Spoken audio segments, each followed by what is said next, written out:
आज की कहानी है भैया भाभी को ससुराल जैसा सुख मायके में कहाँ मिलता होगा। दोस्तों, कहानी शुरू करने से पहले अगर हमारे चैनल को सब्सक्राइब नहीं किया हो तो कर लीजिए ताकि आपके पास पहुंचे हर रोज नया वीडियो। एक लड़की को सुखी संपन्न परिवार मिल जाए तो फिर भगवान से मांगने के लिए कुछ बचता का। भावना अपने दो बच्चों और अपने परिवार के साथ बड़ी सुख से रह रही थी। हर वक्त मुस्कुराती थी पर मायके के सुख से कहीं ना कहीं वो वंचित रह जाती थी।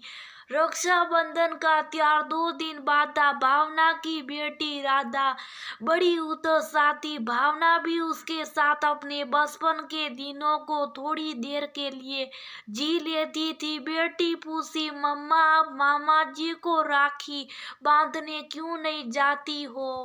वो बोलती, तुम्हारे मामा बहुत दूर हो गए। राखी तो रेशम के धागे से बनता है, शायद वो धागा बहुत कमजोर होगा। और वो बेटी की खुशियां में शामिल हो जाती थी। भावना के पति विवेक बोले, तुम्हारी मम्मी मामा से ज्यादा हम सबसे प्यार करती है, तभी तो वो सबको छोड़कर हमारे साथ रहती है। वही भावना की सास और ननंद बेटी थी, वो बोली, भाभी को ससुराल जैसा सुख मायके में कहाँ मिलता होगा, तभी तो वो जाती नहीं। और हंसने लगी।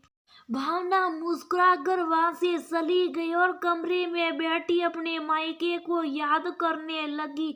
जब उसकी माँ थी तो उस घर में कितना प्यार बरसता था।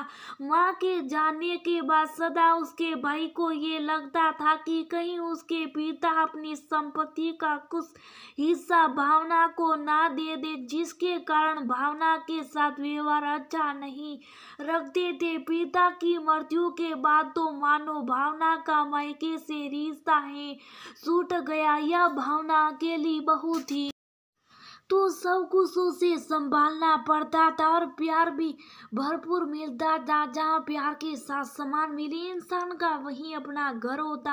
हाँ, मायके से जुड़ी हुई यादें कभी जाती नहीं है, क्योंकि जात जन्म देने वाली माँ नहीं, वो मायका नहीं होता। विवेक आए और भावना से बोले, तुम क्यों मेरी बहन की बातों का बुरा मान जाती हो? अरे वो तो तुम दोनों का रिश्ता ही ऐसा है कि मजाक मस्ती चलती रहती है। वो बोली, मैं रोज भगवान का आभार प्रकट करती हूँ जो मुझे ऐसा ससुराल मिला है जहाँ मेरे मायके से ज्यादा दुलार मुझे मिलता। वो बोली, चलिए खुशी का दिन है, मैं अपने दुख की साया अपने इस परिवार पर नहीं पड़ने देना चाहती। आखिर ये ससुराल गेंदा फूल है जिसकी खुशबू सदा बनी रही, यही दुआ है। और भावना पति के साथ बाहर चली गई। पड़ोस की कुछ औरतें भी भावना के घर पर धूप सेकने के लिए बैठ जाती थी। उन्हीं में से एक औरत बोली, क्यों बहू तुम रक्षाबंधन में मायके नहीं जाओगी?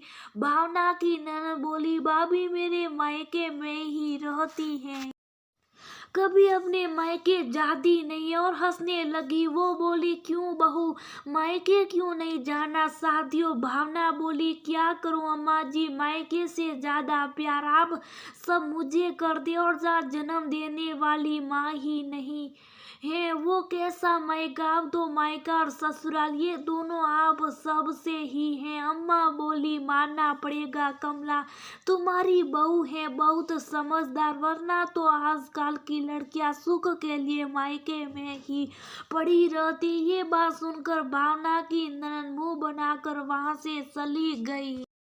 दूसरे दिन विवेक बोली, एक बार फोन ही कर लो अपने भाई को। भावना की इच्छा नहीं थी, फिर भी उसने फोन किया।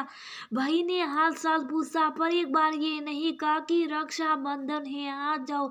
जब भावना बोली, भाई परसों रक्षाबंधन है, मैंने राखी भेज दी है, बांध लेना, वो बोला, इसकी क्या जरूरत थी, ये सब तो एक दिखावे का रिश्ता होता। भावना की आंखों में आंसू बह रहे थे। विवेक समझ गया और वो बाहर जाकर माँ को बोला, माँ एक बार भावना को देख लेना, शायद वो थोड़ी दुखी है।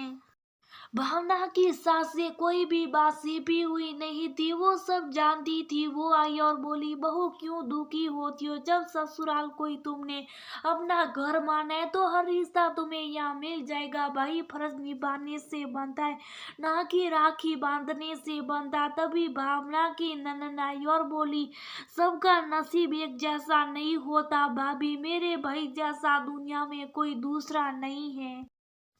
वो तो भाग्य आपके अच्छे थे जो आप इस घर में आ गए, वरना तो आपके मायके में कोई आपको पूछता भी नहीं है। भावना की सास बोली, बस भी करो मजाक मस्ती। एक जगह पर मुझे बहुत दुख होता है कि किसी दुखी औरत को दूसरी औरत और दुख देती है। काश बहू की तरह तुम भी अपने ससुराल को अपना घर मानती तो बात बात पर लड़कर तुम्हें यहाँ नहीं आना पड़ता, और मैं भी सुकून से उसे लोक में आ जा पाती।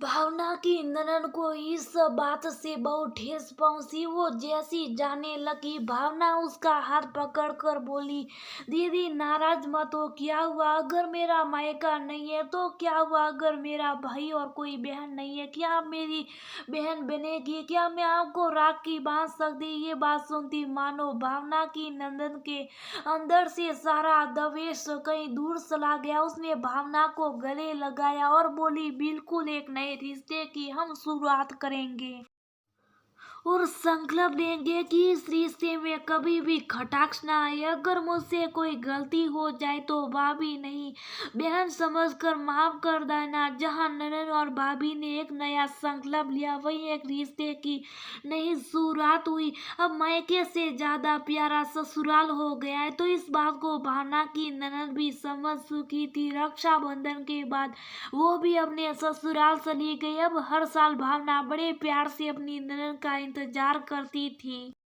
और दोनों एक दूसरे को राखी बांधती थी। दोस्तों, बंधन तो वो है जो प्यार से बनता है, चाहे भाई बहन का हो या भाभी ननद का। जिस रिश्ते में प्यार और मधुरता हो वो बंधन अनोखा बंधन होता। अगर मायके से ज्यादा सम्मान और प्यार ससुराल में मिलता है तो हर लड़की ससुराल को ही अपना घर मानने लगती है। जिम्मेदारी दोनों तरफ की बनती है, तभी हर घर स्वर्ग बन जाता है।